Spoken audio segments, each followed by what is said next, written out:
In a world where, and by the way, Luke Groman is one of the smartest human beings on the planet. I try and follow everything that he says, and I agree with him. But in a world where Bitcoin and Michael Saylor, I think I've watched that interview you did with him. He'd be the first one to tell you it goes to 150,000 or 200,000 or a million, right? So why can Bitcoin go to 150,000 but gold can't? Why do we think that's okay and the other isn't? And I would just simply say, you put gold at $150,000 an ounce, as crazy as that sounds, your balance sheet now is pristine, goes from putrid to pristine like that. And who's to say we couldn't do it? We'll just tell every country on the planet, send us your gold, we'll buy it. We'll pay 150,000 an ounce for it. That is what it is. Andy Schectman lays out a startling scenario where revaluing gold could be the U.S. quote, S last line of defense against losing its global financial dominance. With over 8,000 metric tons of gold, revaluing it from $35 to $150,000 an ounce could instantly transform the US balance sheet, wiping out liabilities and restoring fiscal strength. But as BRICS nations like China and Russia continue to stockpile gold and move toward a new global reserve currency, the clock is ticking. If the US doesn't act fast, the BRICS could beat us to the punch, leading to a seismic shift in global power. Could revaluing gold be the bold move that saves the US economy, or will inaction leave us scrambling to maintain our footing in a new financial world order? Let's not forget that the BRICS countries, in and of themselves at this point, already represent a higher portion of global GDP and of human population. You throw into it the Belt Road Initiative countries, the Shanghai Cooperation countries, the Eurasian Economic Union countries, all of these, which are many of the same countries or have the same ideals or hedging that way, you're talking 80%, 90% of human population. At some point, we end up cutting off our nose to spite our face. It is, even looking at the SCO, the Shanghai Cooperation Organization, or the whole premise of the Belt Road Initiative. We come in, we industrialize you, we help you achieve to bring your country up in the standard of living, and for it we get a little piece. It's a cooperative measure.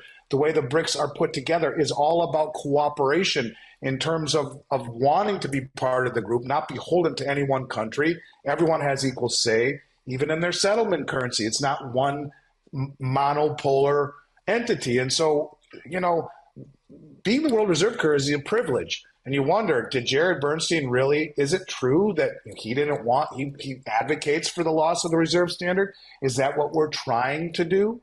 I don't know. And all I can simply say to you is that if we lose it, it's a very, very big problem. And I don't think the way to retain it is through threats. It starts with getting our financial house in order and incentivizing countries to want to hold our treasuries and want to hold our currency. And that's why when you look, if Trump were to win, I do believe that Judy Shelton would be his nominee to run the Fed, and she advocates for a gold standard. She also advocates she says, who in their right mind would buy a 30-year treasury?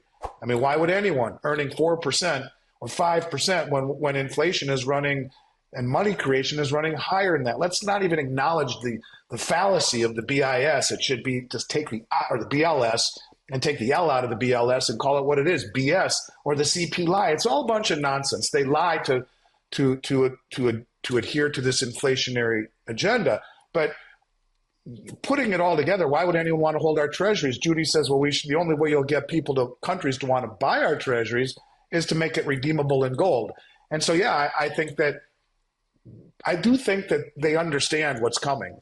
But in order to make people want to, or countries want to use the dollar, have it be the reserve currency, certainly the infrastructure is better than anything else out there. Everyone always says the cleanest shirt in the dirty laundry hamper. Fine, I agree with that for now. But at some point, why would you want to sell your oil or your commodities for a dollar that is being depreciated and weaponized and inflated away for a country that is lost ideologically, right, and has its culture whitewashed? All of this stuff together, we have to start by cleaning up our own house and by getting our monetary and fiscal house in order. And he's not addressing that. And that's one thing that makes me nervous. Certainly going at it through a coercive approach, I don't think is the right approach either. But like I said, They always say the first step to fixing a problem is acknowledging it. Well, he's acknowledged it. Now, hopefully, cooler heads and smarter minds prevail, and they figure out a way to in a cooperative manner that the world embraces. And I think that starts with making the institutions, the FBI, the judicial system, the electoral system, all of this stuff, make it the envy of the world again instead of the laughingstock, as we kind of sort of are right now. Only if they're complete and total morons and idiots in a world where BRICS has 3 of the 4 largest nuclear arsenals on the planet. What would be the point of doing that? It's a no-win situation. And no, I don't. And I mean, if God help us, if that's their solution. I know Gerald Celente always says, when all else fails, take them to war. Yeah, I get it. It's a different world right now. And it's a different world that is far more advanced and technologically advanced, and weapons that are a whole hell of a lot more frightening than they ever were. And this is a situation where I think if they chose that path, it would be as foolish as can be. I think the mistake that was made last time, Michelle, was that there were too many expectations made, and there were too many. James Rickards is such a smart man, and I talked with him a month before the meeting in Johannesburg, and I agreed with everything he said. I do think the SCO and the Eurasian Economic Union will join BRICS. And what did we see? The president of Belarus, a European country, calling for these 2 entities to join the BRICS.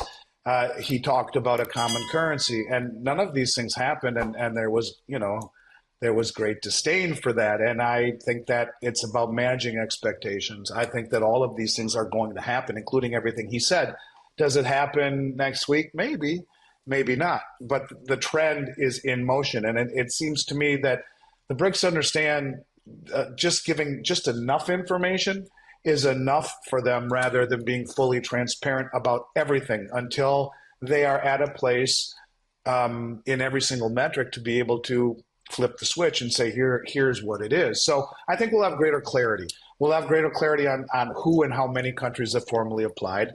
I think they will broach the subject of a common settlement currency, and they will talk about that. I think that we'll see things that will add clarity, but I don't think perhaps that there'll be anything completely and totally defining. And if there is, I'll be pleasantly surprised.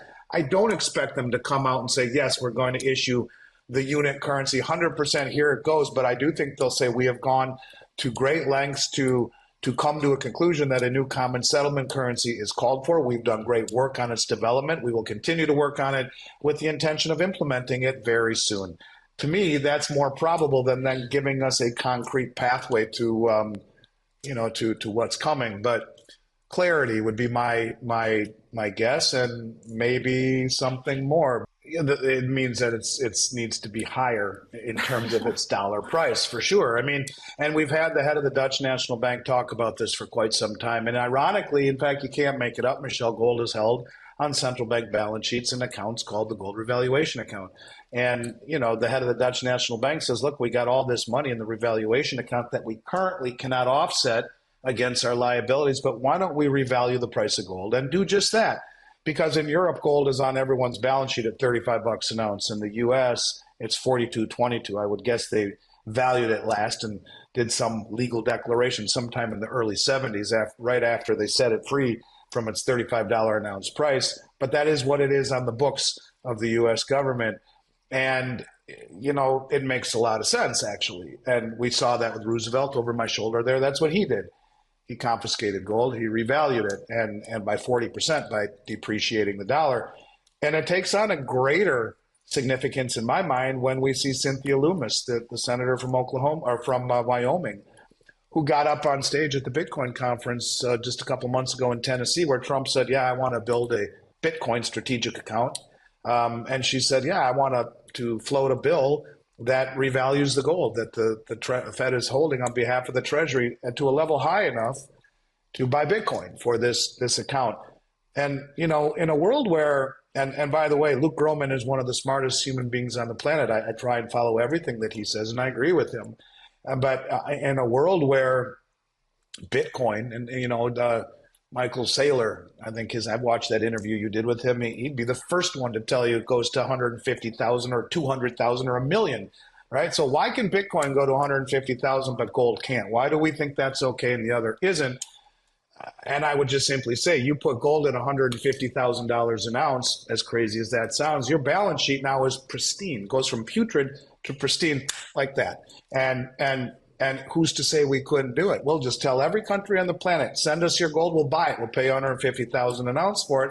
That is what it is. I mean, in China right now, silver's $4 an ounce higher than it is in the West. That is what it is if you can deliver it there. My point is, if they did that, and they did that, it would behoove who?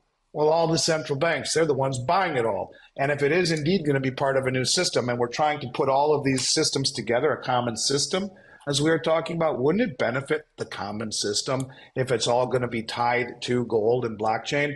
Then it would benefit everyone. And now you not only have a balance sheet where all of your money is not going to exponentially increasing interest payments, but instead to maybe trying to pay down the debt. Yes, it creates inflation, but it will never come back down at that point. For the last 4 years, I said, find a villain. Xi Jinping and Putin and OPEC, they did it to us. And they incentivizing them to dump the dollar as the reserve currency. And we've talked about what that looks like. But how about option 4? Just simply revalue the gold holdings if they really are there, the 8,330 metric tons that haven't been audited forever, and revalue it to a level that then makes our balance sheet balanced with, the liabilities with our now higher asset level, and it's a different game.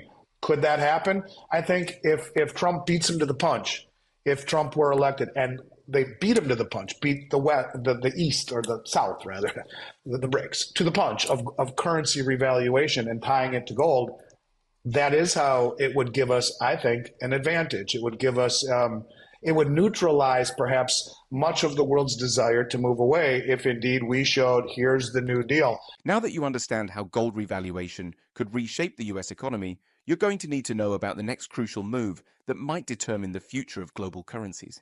So make sure you check out the next important video on this channel to stay ahead of the game and see where the financial world is heading.